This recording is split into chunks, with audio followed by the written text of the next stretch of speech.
नमस्कार। आपका अखबार के इस अंक में आपका स्वागत है। मैं हूं प्रदीप सिंह।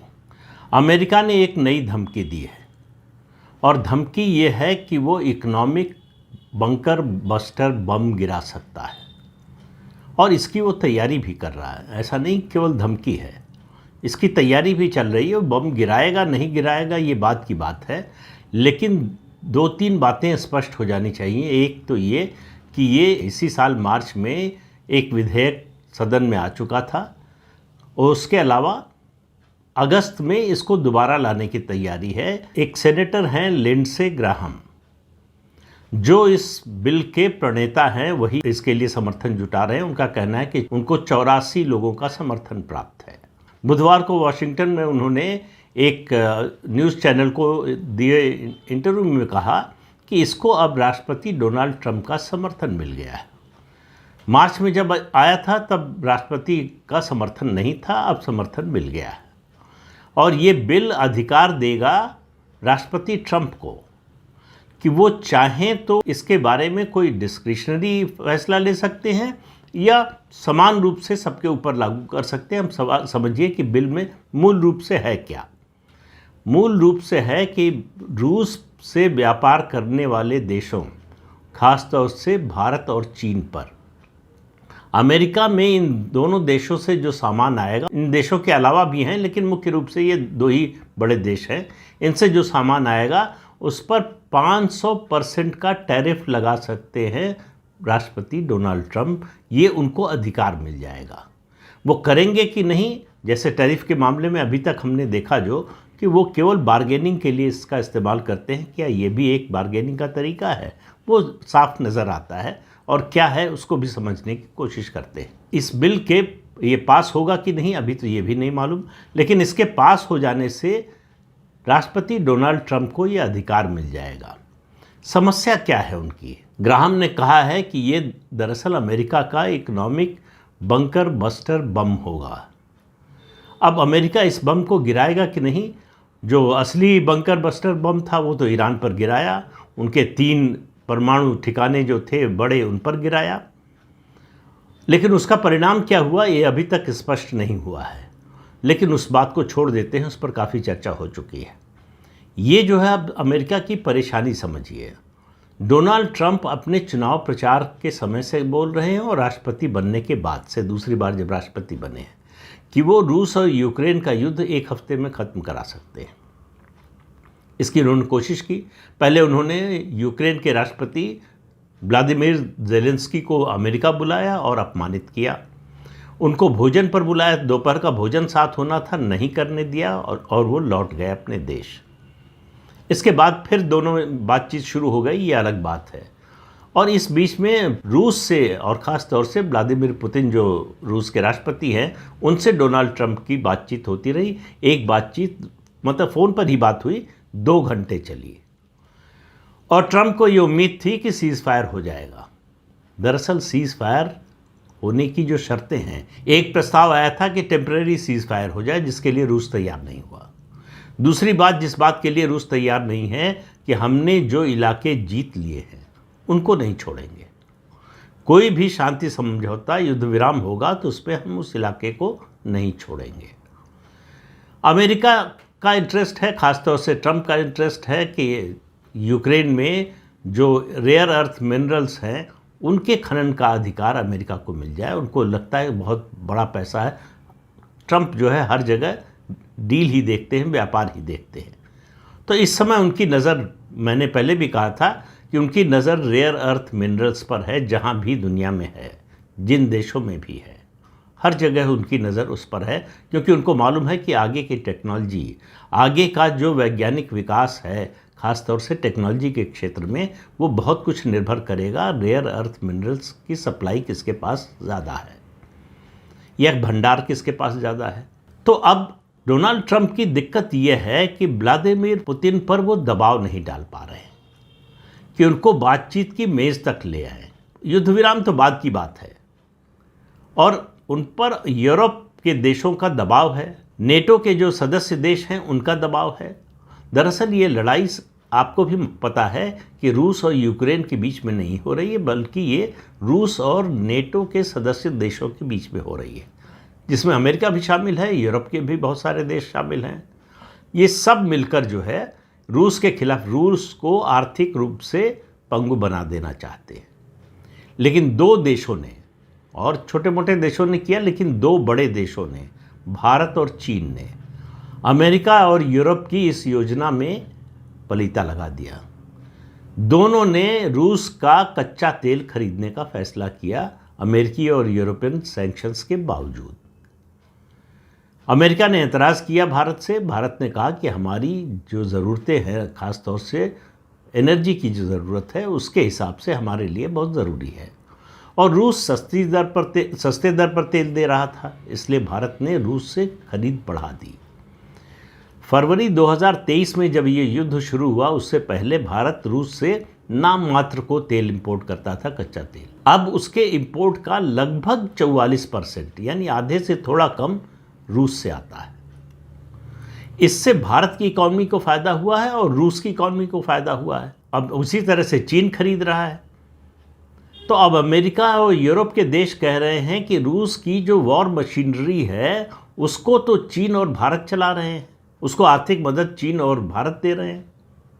तो इस बिल में ये कहा गया है कि जो देश रूस से व्यापार करते हैं और यूक्रेन को सहायता नहीं देते हैं, उनके सामानों पर, अमेरिका में जो भी सामान उनका आएगा, उस पर 500% तक टैरिफ लग सकता है। ये अधिकार राष्ट्रपति को होगा और उनके पास डिस्क्रिशनरी पावर होगी कि किसी देश के मामले में इसको कम कर सकते हैं, किसी देश के मामले में वेव ऑफ भी कर सकते हैं। तो ट्रंप के हाथ में एक आर्थिक हथियार थमाने की तैयारी चल रही है।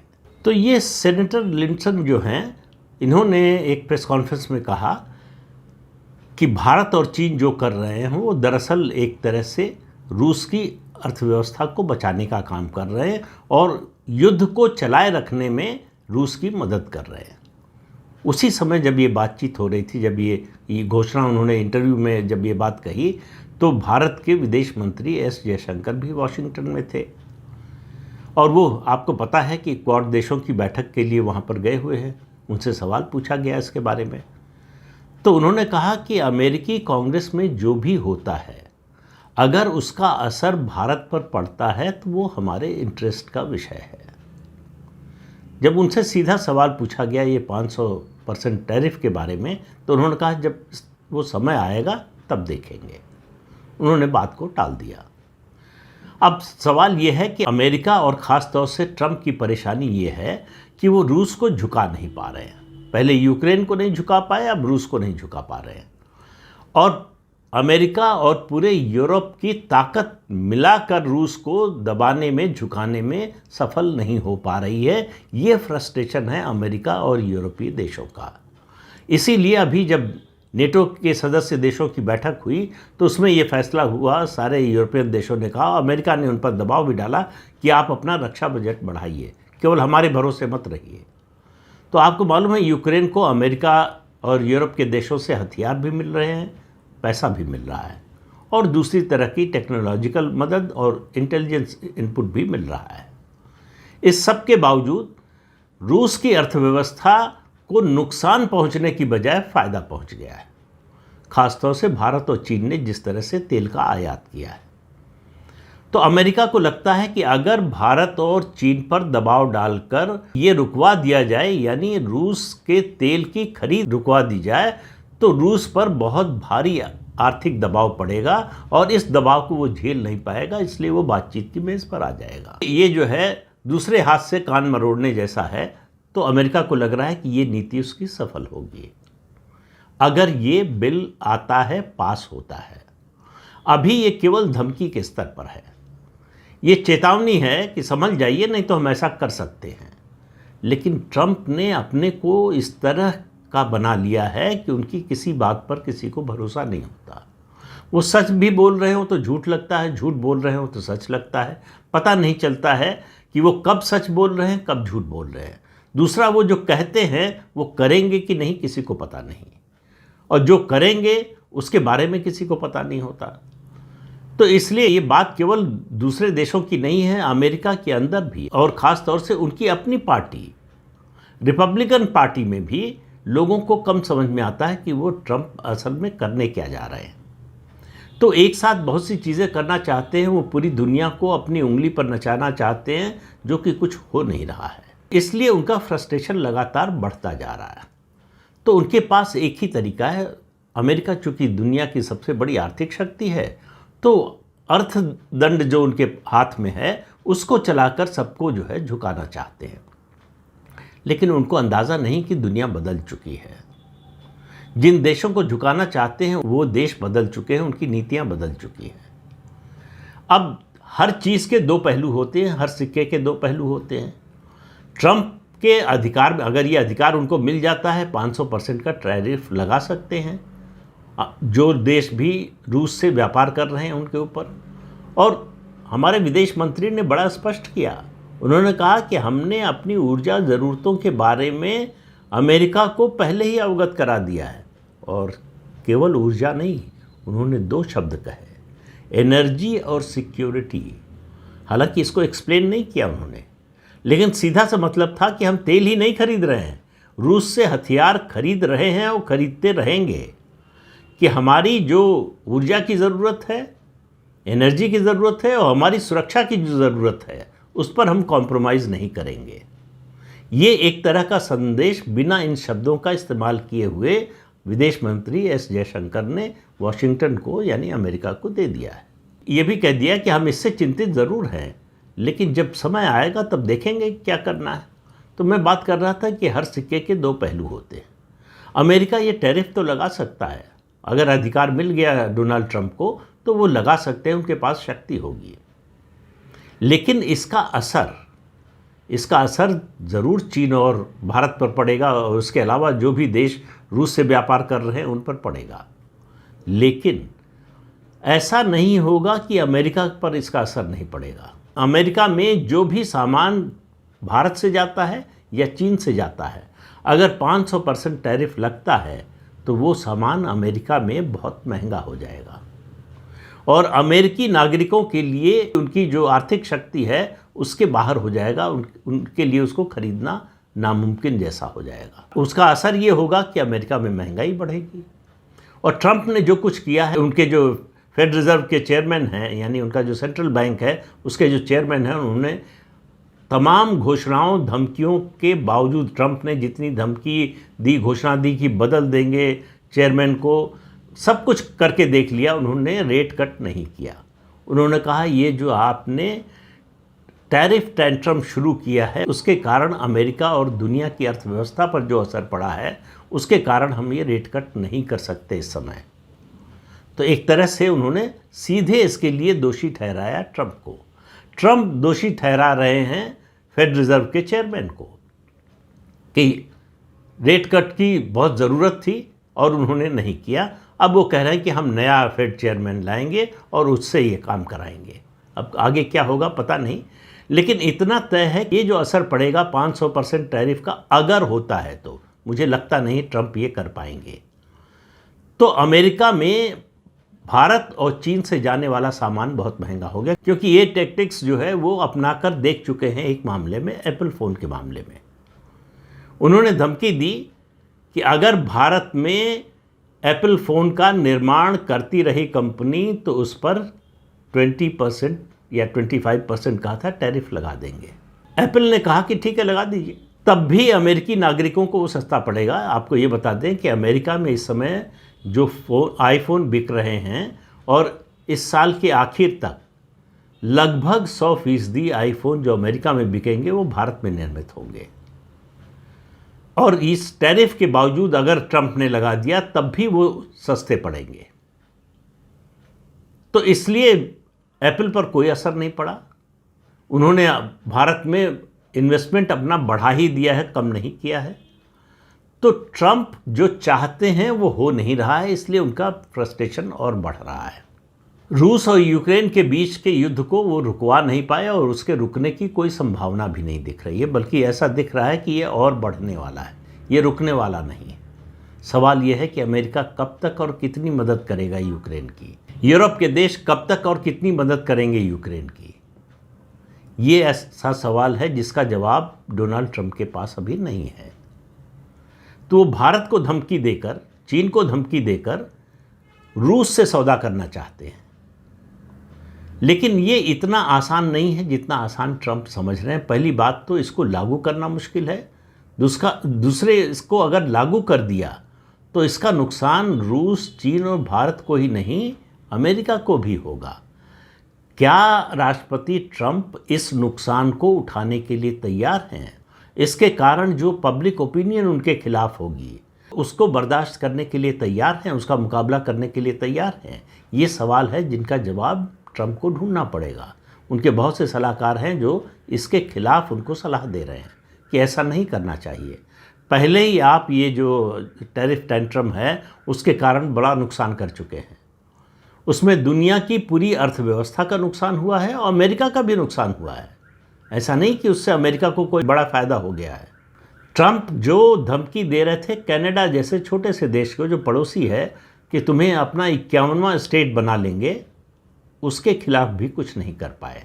तो इसलिए ट्रंप क्या करेंगे ये तो किसी को मालूम नहीं है, लेकिन उनकी धमकियों का सिलसिला जारी है। लगातार धमकी देने के नए नए औजार वो खोज रहे हैं। लेटेस्ट है ये इकोनॉमिक बंकर बस्टर बम। इसको चलाने की हिम्मत और हैसियत ट्रंप में है या नहीं, ये आने वाले दिनों में पता चलेगा। अमेरिकी संसद, सेनेट और हाउस ऑफ रिप्रेजेंटेटिव, उसमें विपक्ष को छोड़िए, उनकी अपनी पार्टी के कितने लोग साथ देंगे इसके बारे में भी पता नहीं है। तो ट्रंप सिर्फ एक काम कर रहे हैं कि लगातार अनिश्चितता का माहौल बना रहे हैं, अनसर्टेनिटी पैदा कर रहे हैं। पूरी दुनिया की जो अर्थव्यवस्था है उसमें और जो जियोपॉलिटिक्स है उसमें, दोनों में वो अस्थिरता पैदा कर रहे हैं। और अस्थिरता से किसी का फायदा नहीं होता, चाहे वो बड़ा देश हो या छोटा देश हो। किसी का कम नुकसान हो सकता है, किसी का ज़्यादा नुकसान हो सकता है, लेकिन नुकसान सबका होगा। तो ट्रंप पूरी दुनिया का नुकसान करने पर आमादा नज़र आ रहे हैं, क्योंकि उनको अपना ईगो सेटिस्फाई करना है। सवाल यह है कि उनकी पार्टी और अमेरिका के लोग कब तक ट्रंप का ईगो मसाज करते रहेंगे। इस सवाल का जवाब पूरी दुनिया चाहती है। ये बात केवल चीन, भारत और रूस की नहीं है, ये पूरी दुनिया के सामने ये सवाल है। यूरोप के देशों को भी समझ में नहीं आ रहा है कि दरअसल ट्रंप चाहते क्या हैं। इतने लंबे समय से वो ट्रेड डील की बात कर रहे हैं, लेकिन इस दिशा में भी कोई बड़ा कदम वो उठा नहीं पाए हैं। उनका इंग्लैंड और कुछ देशों से ज़रूर ट्रेड डील हो गई है, लेकिन अभी ज़्यादातर देशों जिनका असर अमेरिका की अर्थव्यवस्था पर बड़े पैमाने पर पड़ सकता है, उनसे अभी उनकी कोई ट्रेड डील हुई नहीं है, केवल बातचीत चल रही है। भारत के बारे में कहा जा रहा है, उन्होंने एक 9 जुलाई की जो है वो कट ऑफ डेट रखी है कि इस समय तक जिससे ट्रेड डील हो गई, उसके बाद जो है इस तारीख को वो बढ़ाएंगे नहीं और उसके बाद टैरिफ जो उन्होंने घोषणा की है वो लगाएंगे। माना जा रहा है कि भारत के साथ एक मिनी ट्रेड डील हो जाएगी। लेकिन इसी ट्रेड डील पर बात करने जो भारतीय टीम गई है, उसके दौरान ये भी मुद्दा आया कि अमेरिका अब भारत के साथ जो डिफेंस डील है उसमें तेज़ी लाना चाहता है। भारत ने बड़ा स्पष्ट किया है कि भाई जी से इंजन खरीदने का जो हमारा करार था वो 2 साल पुराना है, 2 साल से आप सप्लाई रोके हुए हैं, इस सप्लाई को बढ़ाइए। तो अमेरिका चाहता है कि भारत रूस की बजाय उससे हथियार खरीदे। भारत ये देख रहा है कि कहाँ से खरीदने पर उसको फ़ायदा है और कौन सा प्रभावी है। और सबसे बड़ी बात भारत के सामने जो इस निर्णय में सबसे बड़ा सहायक बन सकता है वो ये है कि संकट के समय कौन साथ खड़ा रहेगा। रूस टाइम टेस्टेड फ्रेंड है हमारा। अमेरिका को हमने जब जब टेस्ट किया है क्राइसिस के समय, उसने धोखा दिया है। अब बदल जाएगा अमेरिका, इसके कोई संकेत दिखाई नहीं दे रहे। तो देखिए किस तरह की होती है ट्रेड डील। अब 9 जुलाई में ज़्यादा समय नहीं है, तो उससे क्या नतीजा निकलता है। और ये जो बिल जो है लाने की बात हो रही है वो आता है कि नहीं, पास होता है कि नहीं, ट्रंप को अधिकार मिलता है कि नहीं, और ट्रंप उसका इस्तेमाल करते हैं कि नहीं। इन सवालों का जवाब अभी मिलने में कुछ महीने लगेंगे। तो इस अंक में इतना ही। अगले अंक में फिर मिलेंगे किसी नए मुद्दे के साथ। तब तक के लिए अनुमति दीजिए।